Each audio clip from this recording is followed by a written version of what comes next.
Sinabi ni Sia Beihai na alam naman nilang imposible iyon. Ngunit ipinipilit pa rin daw ito ni Ye Chuan. Tinawag pa niya itong anak at sinabi niyang alam niyang hindi siya nagkakamali sa kanyang hinala tungkol dito. Agad namang hinawakan ni Chi Chunying sa balikat si Ye Chuan at sinabi niyang sasama siya sa kanya. Pagkatapos ay nagsimula na silang maglakad palabas. Bago pa man sila makalayo, agad na sumunod si Sia Nanan habang sumisigaw na sasama rin daw siya sa kanila. Ngunit agad siyang pinigilan ni Uncle Zhao at pinagsabihang manatili muna siya rito. Agad namang lumingon si Sia Nanan sa kanyang ama at nagtanong kung hindi ba nito sinabi na dahil pumayag si Ye Chuan na pakasalan siya, bahagi na rin ito ng pamilyang Sia. Hiniling niyang kailangan niyang sumama rito dahil gusto niya itong tulungan.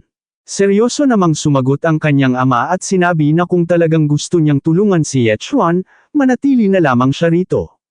Dahil kung magiging pabigat siya kay Ye Chuan, malalagay lamang niya ito sa panganib. Dahil sa mga narinig niya, pumasok sa isip ni Sia Nanan ang nakaraang nangyari, nang muntik na silang mapahamak dahil sa isang malaking dambuhalang sawa. Ngunit bigla siyang sumigaw at tinawag si Ye Chuan, saka ito pinahinto sandali. Pagkatapos, dahan-dahan siyang lumapit at may kinuha sa kanyang dibdib habang sinasabing may ibibigay siya rito. Nang mailabas na niya ito, ipinaliwanag niyang may 3 pampalakas na pil sa lalagyang hawak niya. Ang kulay pula, puti, at ginto ay kumakatawan sa lakas, bilis, at pagpapalakas ng antas. Habang inaabot niya ang mga ito kay Ye Chuan, sinabi niyang maaaring maging kapaki-pakinabang ang mga ito, kahit ilang minuto lamang ang itatagal ng bawat pildores. Agad namang tinanggap ni Ye Chuan ang mga ito at nagpasalamat. Ngunit mahigpit na hinawakan ni Sia Nanan ang kanyang kamay. Habang nangingilid ang luha sa kanyang mga mata, sinabi niya kay Ye Chuan na hihintayin niya ang pagbabalik nito. Nang makalabas na sila sa pamilyang Sia at naglalakad na, agad na nagtanong si Chi Chunying nang may pag-aalala kay Ye Chuan kung hindi ba talaga ito natatakot mamatay. Hindi yun sinagot ni Ye Chuan. Sa halip, inutusan niya si Chi Chunying na bumalik na lamang. Dahil problema niya naman daw ito, ayaw niyang madamay si Chi Chunying. Seryoso namang pinagsabihan siya ni Chi Chunying na huwag siyang maging katawa-tawa. Hindi raw niya ito ginagawa para tulungan siya. Ipinaliwanag niyang ginagawa niya ito para iligtas si Uncle Chen. Habang tinatitigan niya si Ye Chuan, napagtanto niyang talagang katulad ito ng batang si Miss Jiang. Kung malalaman ni Miss Jiang na pumayag si Ye Chuan na magpakasal sa pamilyang Sia, nagtataka siya kung mag-aalala ito. Tumitig ng seryoso si Ye Chuan kay Chi Chunying at sinabi na kung ganoon, magpapasalamat siya sa kanya. Ngunit wala na raw silang oras, kaya iminungkahi niyang umalis na sila ngayon. Pagkatapos niyang sabihin iyon, agad niyang inilabas mula sa kanyang likuran ang napakalaking pakpak. Ngunit naisip niyang kailangan niyang buong-buong matutunan kung paano lumipad gamit ang pakpak na ito. Lumingon siya kay Chi Chunying at sinabi na siguro ay gagamitin na lamang niya ang paraang ito gaya ng dati. At sa sandaling magsimula siyang lumipad, kumapit daw muli si Chi Chunying sa kanyang binti. Buong lakas niyang isinigaw sa kanyang isip ang paglipad, dahilan upang mabilis siyang lumipad paitaas. Ngunit dahil hindi pa niya ganap na kontrolado ang kanyang paglipad, sunod-sunod siyang bumangga sa mga pader sa paligid. Hanggang sa malakas siyang bumagsak sa ibabaw ng bubong ni Master Taizin. Agad siyang pinuntahan ni Chi Chunying. Inalis niya ang mga debris na nakaharang at mga bumagsak sa ibabaw ni Ye Chuan. Nakita niyang bahagyang nasaktan si Ye Chuan sa nangyari, kaya agad niya itong tinanong kung ayos lang ba siya, pinagsabihan pa niya ito na hindi pa nga raw sila nakakaalis, kaya huwag naman daw siyang magpakasugat ng malala dahil lamang sa pagkahulog. Samantala, sa mga oras na iyon, tahimik na nakaupo si Master Taizin habang umiinom ng tsaa. Nakita niya ang nangyayari, kaya tinawag niya si Ye Chuan na lumapit sa kanya at sinabing tutulungan daw niya ito. Nagulat si Ye Chuan nang makita niya si Master Taizin at agad itong tinanong kung ano ang ginagawa nito rito. Sumagot naman si Master Taizin na siya nga raw dapat ang magtanong kay Ye Chuan, dahil bigla na lamang itong bumagsak sa kanyang bahay.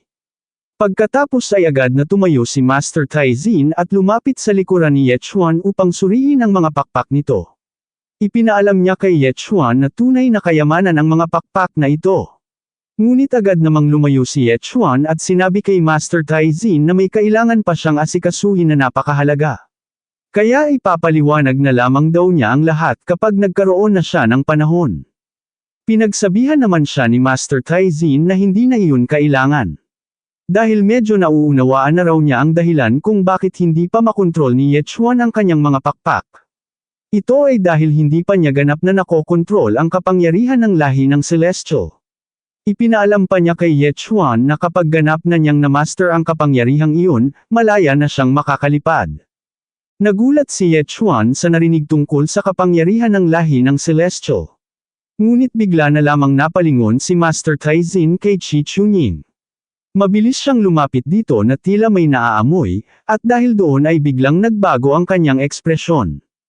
Agad na inilabas ni Qi Chunying ang kanyang sandata at minura ang matanda habang tinatanong kung ano ang ginagawa nito. Bago pa man siya tamaan ng espada, agad na napaatras si Master Taizin at sumigaw na may naaamoy siya. Isa raw itong amoy ng napakataas na uri ng materyal.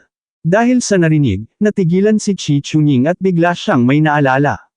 Mula sa pagitan ng kanyang dibdib, kumuha siya ng isang bagay at sinabi na marahil ay iyon ang tinutukoy ni Master Taizin. Nang makita ni Master Taizin ang kristal, napabulalas siya. Ito raw ang Black Frost Stone, isang napakabihirang materyal na maaaring gamitin para sa pagpapalakas ng sandata. Naalala ni Qi Chunying kung paano niya ito natagpuan sa loob ng Secret Realm at napagtanto niyang talagang nakalimutan na niya ang tungkol dito. Pagkatapos, agad niyang tinanong si Master Taizin kung ano nga ba talaga ang magagawa ng bagay na ito. Ipinaliwanag ni Master Taizin na ang Black Frost Stone ay pinoproseso mula sa 10,000 taong gulang na underground black rock. Isa itong relikya ng sinaunang lahi ng Diyos. Sinasabing kaya nitong pigilan ang lahat ng masasamang nilalang at pilitin silang ilabas ang kanilang tunay na anyo. Nang marinig yun ni Ye Chuan, agad siyang nagtanong kung kasama rin ba rito ang mga demonyo. Sinang-ayunan iyon ni Master Taizin at ipinaliwanag na kapag nailagay ang Black Frost Stone sa kanyang espada, wala nang nilalang na hindi niya masusugatan. Sinabi ni Qi Chunying na karamihan sa mga kasapi ng lahi ng demonyo ay may kakayahang ikalat ang kanilang mga katawan bilang enerhiya at muling buuin ang mga ito. At kung haharap sila sa isang 100 taong gulang na Great Demon, tiyak na kakailanganin nila ang kakayahang iyon. Dahil doon, napagpasyahan niyang ibigay ang Black Frost Stone kay Ye Chuan at sinabi niyang maaari niya itong gamitin. Nang masalo ni Ye Chuan ang Black Frost Stone, agad niyang tinanong si Master Taizin kung gaano katagal bago niya malagyan ng enhancement ang kanyang espada gamit ito, dahil nagmamadali siya. Dito na po nagtatapos ang ating kabanata, abangan ang mga susunod pa nating upload. Huwag din kakalimutang mag-like, share, subscribe at i-click ang notification bell, para lagi kayong updated sa mga susunod pa nating mga video.